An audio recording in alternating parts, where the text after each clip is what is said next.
A niche helps you choose your customers. A theme helps your customers choose you. It's certainly helpful to pick a niche, but it's powerful to turn that niche into a theme. So there's a few overused cliche phrases like give 110%. Or another one, with all due respect, which just means it's immediately going to be followed by some kind of insult. Or those people that use amazing to describe every cool thing that they see. It's so overused that amazing has become just another word for, yeah, that's pretty cool. However, there's another one that's been around for years, but the overuse of it has really shoved it to the top of my list of phrases that I just can't handle anymore.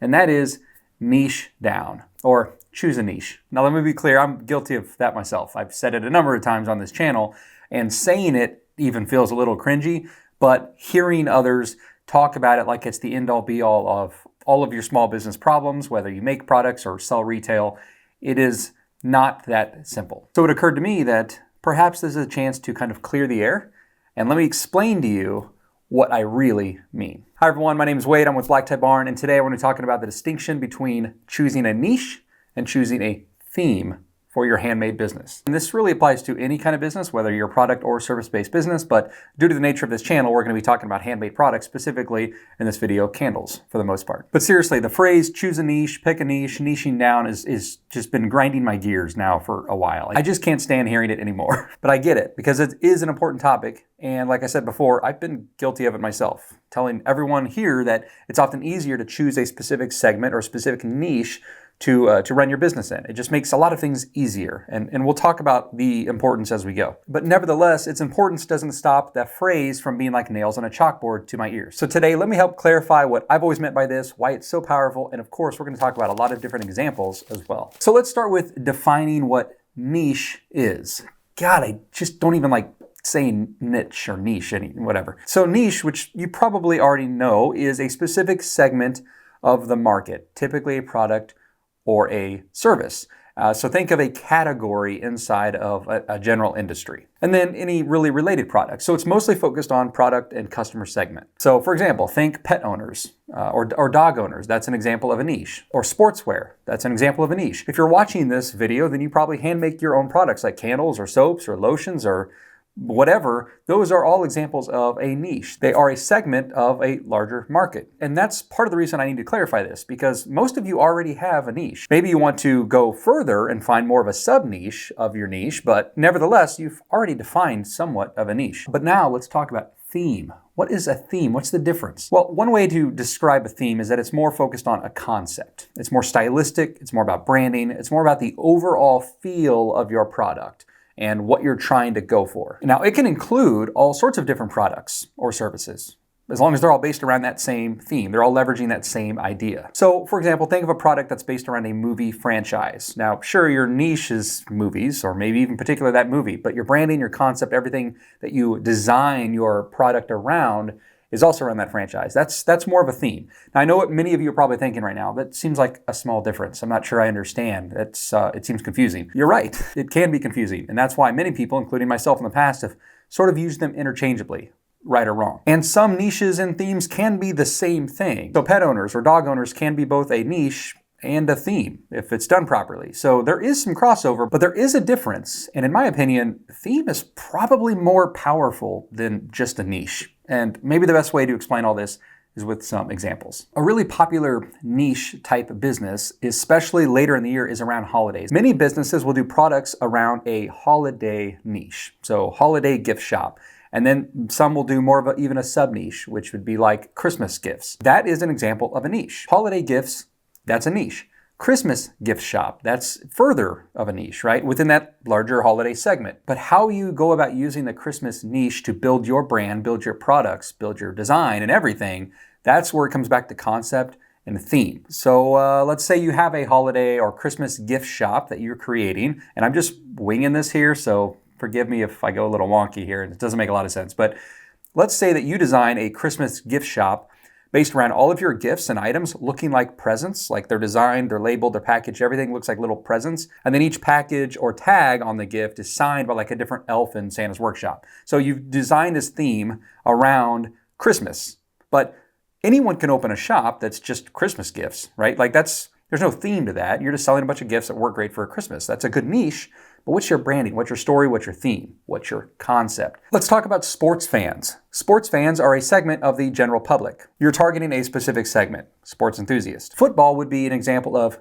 niching down even further from that sports niche. However, creating your story, your branding, your colors, your design, your labels, your packaging, everything, all of that is what creates your theme for your niche-based business. Let's say you want to make a product line around those that ride the bench, and you call it the bench warmer candle collection. I'm just making something up here. And the purpose of this business or product is to focus on the unsung heroes on the sideline, like product names based on their role, and put interesting facts about that role on the product label. Create stories around each. Water boy, bench coach, backup quarterback, trash talker. These are all different names that you could use for a product and branding and help you design a theme around that product, but it's all part of one general concept that is part of your niche of sports enthusiasts. So you're picking a segment, but then you're building a brand and a concept around that segment. So perhaps your website is designed to leverage that as well. You have a section of products called starters, where it's like what you want people to start with, like maybe there's a couple things in there, you want to highlight a few things. But then your other category product, which is like the bulk of your line, is called the Future Stars. And it's basically a fun take on bench warmers, like people sitting on the sideline. You could have a subscription service called True Fans or something like that. I'm just spitballing here. But here's one that I like. This would be like the coffee niche, right? So coffee drinkers are a niche. They are a segment of the general public. So that is considered a niche-based business. But I'm not talking about selling coffee. I'm saying defining a brand or a theme around coffee drinkers who want your candles, for example. So how do we leverage that into a theme? Not just a niche, but a theme. Your niche would be, I sell candles and I want to sell them to people who drink coffee. Cool. Now let's build a theme around it. Let's say that you want your theme, your brand, to be based around neutral pastel colors and that kind of modern coffee shop take. You know, like a Starbucks or something. You know, like fancy schmancy foo-foo names, like a spiced chai or a pumpkin cinnamon latte or a double flat white mocha. I'm just making stuff up here. It's not my thing. Or maybe you're going for a totally different feel, right? Like a totally different theme. You want that dark, kind of mood-setting, rustic coffee feel. So maybe your products would be like dark or amber or dark browns and blacks, wooden lids, for example. And maybe your product names would be reflective of a mood or a purpose of a coffee drinker. Your product might just be called Bold. Or you might have a product called Headed to the Bar, the Coffee Bar, or Go-Getter, or Extra Shot, or one called Back Off Until I Finish This. You know, there's so many things you can do with product names, but it's a lot easier if you've defined your theme and what you're going for with your business, what you're going for with your product. What type of feeling are you trying to create for the niche that you chose? That will help you create and build that theme. And don't worry, we're going to get into some examples to show you more visually what I'm referring to. The main point here is the distinction between the two and how you leverage both a niche and a theme. And it's most powerful if you can do it together. I think the best way to think about this in your mind and put this on a canvas, on a painting, on a poster on your wall, and always remember this. A niche helps you choose your customers.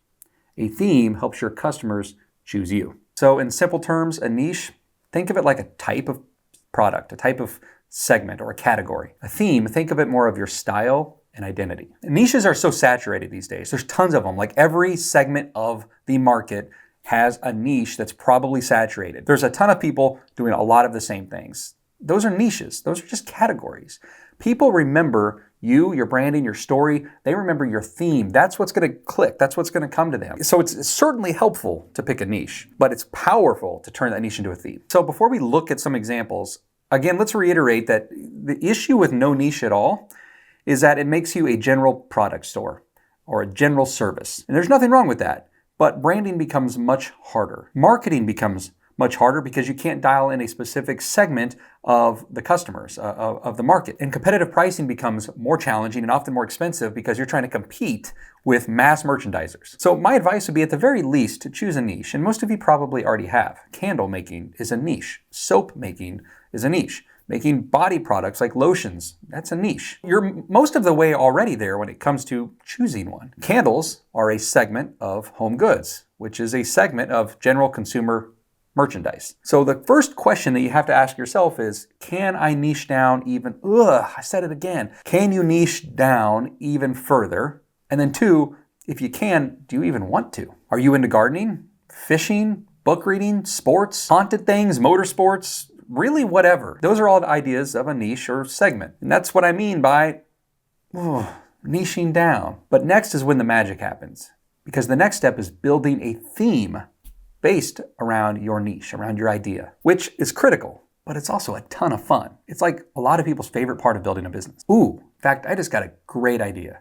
Okay, hold on. All right, stick around with me to the end of this video because I'm gonna come back to this idea and it's something you all can help me with. That's gonna be fun. So let's jump on the computer here. I'm gonna pull up a few different online shops, and I think they're all probably gonna be candle businesses. And we're gonna talk about which ones are using a niche and theme and how they're doing this. It's easier with visuals sometimes to understand.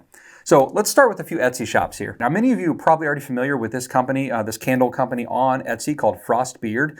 They have been highlighted a few times from a couple candle suppliers as well. So this might not be a new company to you, but one thing that they have very locked in is both their niche and their theme. So their niche is that everything is about book lovers. However, it's not just a niche. They have a theme and concept to support that. So every label has an open book with a candle name, and they've got a description. But it's not just designed so like heavy on some kind of super creative or super intricate design, right? It's fairly simple branding. It's different colors, but with the same label and different names. However, it's all supporting that main idea, which was book lovers. And you can see at no point anywhere on their products do they stray away from this. Everything keeps the niche of selling candles for bookmakers, selling candles for book lovers in mind, but then they keep the consistent theme throughout. Very, very consistent. That's a good example of a theme. And the reason I led with this one is this is a pretty good example of one where it's a lot of bleed over, a lot of crossover. There's not a huge distinction between their niche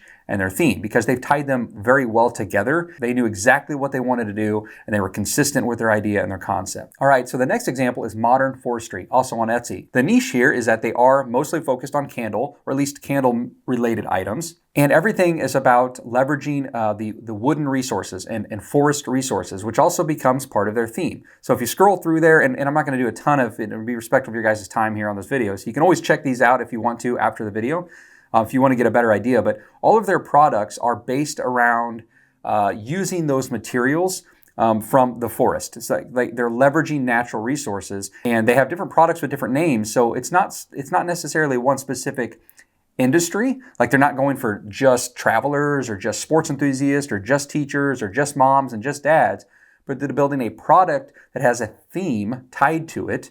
And then their niche, of course, is candles for the most part and related items. And they're merging the two very, very well. Now, this next company is one that many of you have probably heard. They're based in California. And it's a good example of, yes, they have a niche. They sell candles, but they don't have a very direct specified target niche. And that is PF Candle Company. Now, they're not super niche based. They sell a variety of different candles, different sizes, different names, different fragrances.